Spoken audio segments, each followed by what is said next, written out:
তুমি আজ আমার ক্ষুধা তৃপ্ত করেছ পাণ্ডুপুত্র অর্জুন। আমি আজ অতি প্রসন্ন।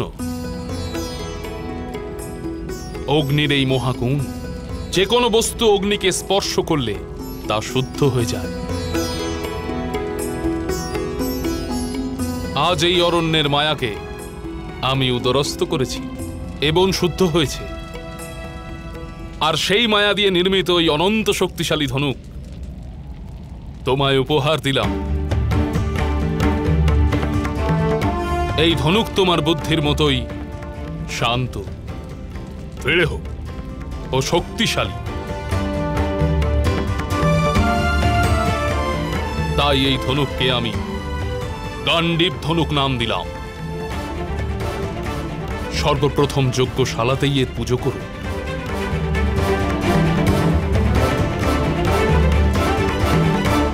এই ধনুক তোমার শক্তিকে বহুগুণ বৃদ্ধি করবে।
ইন্দ্রদেব নিজের প্রতিজ্ঞা পূর্ণ করেছেন।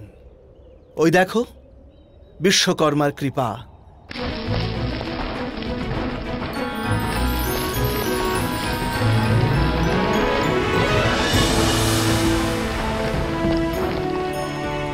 নগরী নির্মাণ হচ্ছে।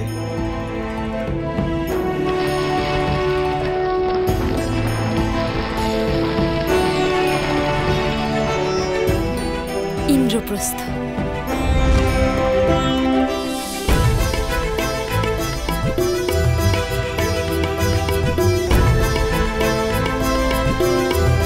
মহারাজ যুধিষ্ঠিরের জয়। মহারাজ যুধিষ্ঠিরের জয়। মহারাজ যুধিষ্ঠিরের জয়। মহারাজ যুধিষ্ঠিরের জয়। মহারাজ যুধিষ্ঠিরের জয়। মহারাজ যুধিষ্ঠিরের জয়। মহারাজ যুধিষ্ঠিরের জয়। মহারাজ যুধিষ্ঠিরের জয়। মহারাজ যুধিষ্ঠিরের জয়। মহারাজ যুধিষ্ঠিরের জয়। মহারানী, মহারানী, আমার কন্যা বৃষালী কোথায়?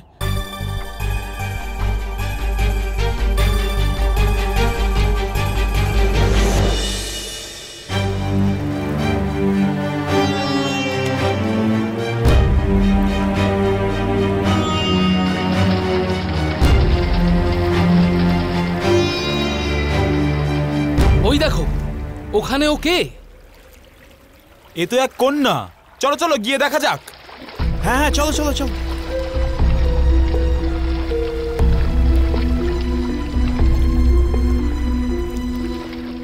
ওমা, এ তো বৃষভানের কন্যা। এ তো এখনো জীবিত, নারীতে স্পন্দন আছে। চলো একে গ্রামের বৈদ্যর কাছে নিয়ে যাই, চলো।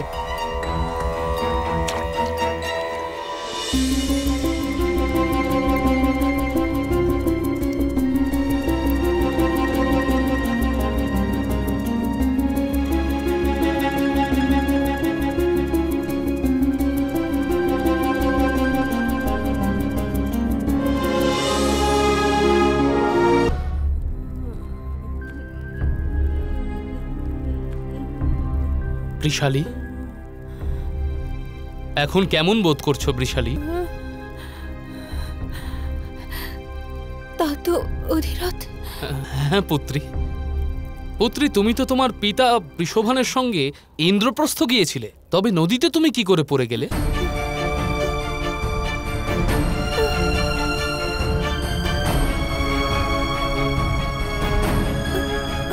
ওখানে সর্বেরা আক্রমণ করেছিল তা তো অধিরথ।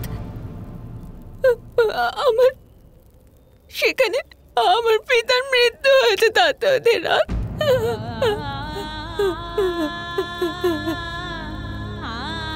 আমি প্রাণ রক্ষা করতে পালাতে গিয়ে নদীতে পড়ে গেছে।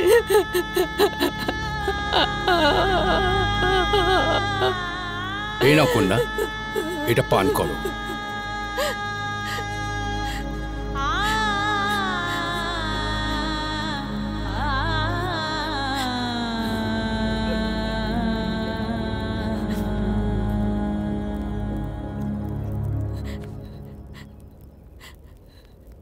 মৃত্যু কারো হয়নি কন্যা।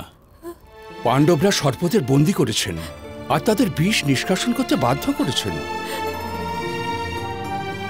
তোমার পিতাও নিশ্চয়ই প্রাণ ফিরে পেয়েছেন।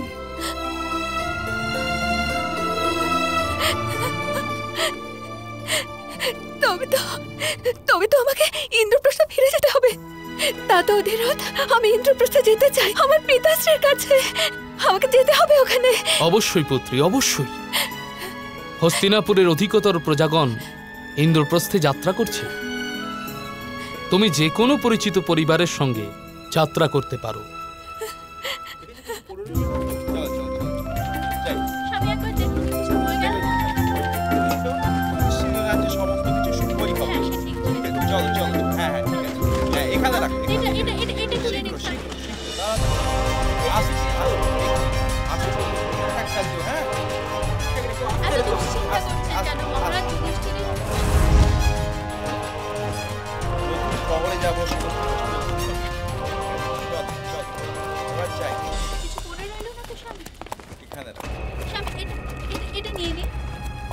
মহারাজ যুধিষ্ঠির কিন্তু সত্যবাদী, তাকে দেখে শুনে রাখতে হবে।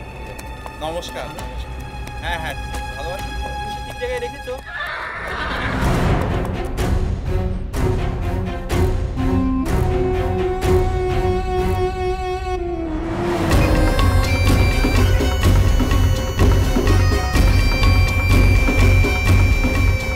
এতজন মানুষ ইন্দ্রপ্রস্থে বাস করতে যাচ্ছে মামাশ্রী। মানুষের তো এটাই স্বভাব বাছা আমার। এরা যে কোনো নতুন কিছুতে নতুন সুখের আশা খোঁজে। জল যখন সমুদ্রে থাকে তখন আকাশের দিকে উত্তাল হয়ে হাত বাড়ায়, আবার আকাশে মেঘ হলে পর্বতের ওপর বর্ষা হয়ে ঝরতে চায়, আর যখন পাহাড়ে বর্ষা হয়ে পড়ে তখন সমুদ্রের দিকে ছোটে। পাণ্ডবদের সঙ্গে যখন কিছু মানুষ যাত্রা করছিল মামাশ্রী, তখন আপনি বলেছিলেন ওদের যেতে দেওয়া উচিত, কিন্তু এবার তো হস্তিনাপুর রিক্ত হয়ে যাবে। এ কি আমার আর পিতাশ্রীর অপমান নয়?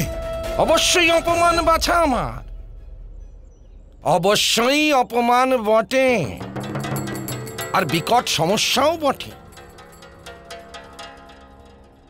এই লোকগুলোকে হস্তিনাপুর ত্যাগ করার পূর্বে আটকাতে হবে বাছা আমার।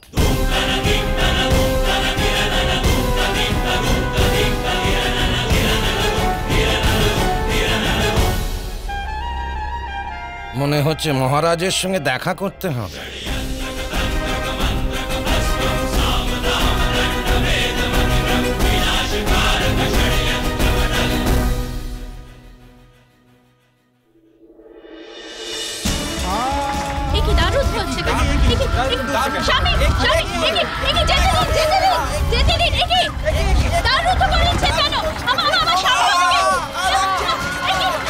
সম্রাট ধৃতরাষ্ট্রের এই আদেশ যে কেউ যদি হঠকারিতা করে নগরের বাইরে যাওয়ার চেষ্টা করে তাকে বন্দী করে নেওয়া হবে। ক্ষমা করবেন অঙ্গরাজ, এই দ্বার খুলে আমাকে অপর দিকে যেতেই হবে। বন্দী করে নাও এই কন্যাকে। অঙ্গরাজ কর্ণ,